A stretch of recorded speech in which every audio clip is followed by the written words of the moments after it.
Ampere.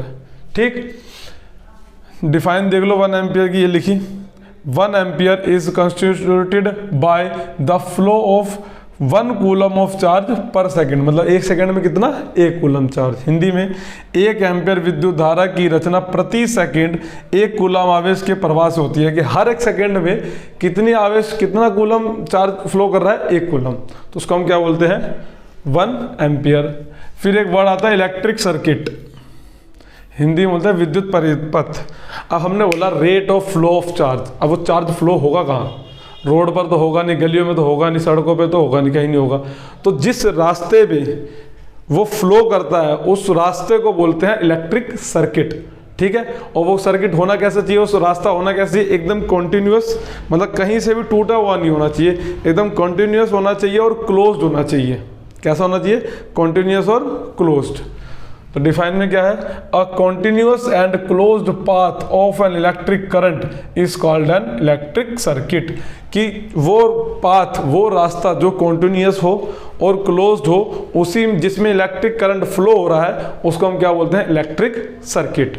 ठीक है, हिंदी में किसी विद्युत धारा के सतत तथा बंद पथ को विद्युत परिपथ कहते हैं।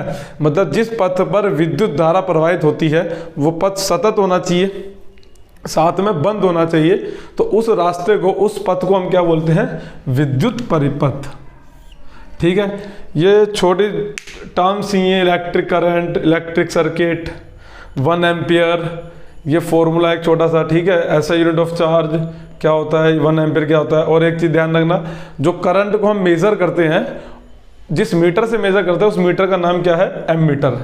और एम मीटर हमेशा सीरीज में लगता है, किस में लगता है, सीरीज में। अब ये सीरीज क्या है, सीरीज और पैरेलल 2 टर्म है, ये इसी चैप्टर में आगे आएगी, तब पढ़ेंगे हम उसके बारे में अलग से।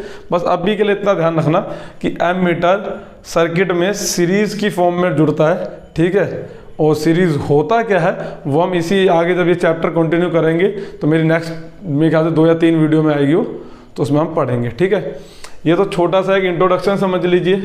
ठीक है, और चैप्टर की ये जो टर्म्स हैं इनको अच्छे से याद कर लीजिए। 10th क्लास है, बहुत बेसिक पढ़ना है अपने को।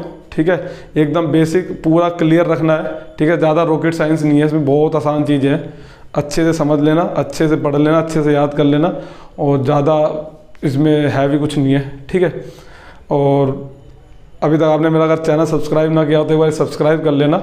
और ऐसे ही इसके साथ अब मैं नई अगली वीडियो लेके आऊँगा जो नेक्स्ट डे आएगी, उसमें हम पढ़ेंगे पोटेंशियल डिफरेंस क्या होता है। ठीक है, उसको मेजर हम कैसे करते हैं उसके बारे में डिटेल में पढ़ेंगे। ठीक है, तब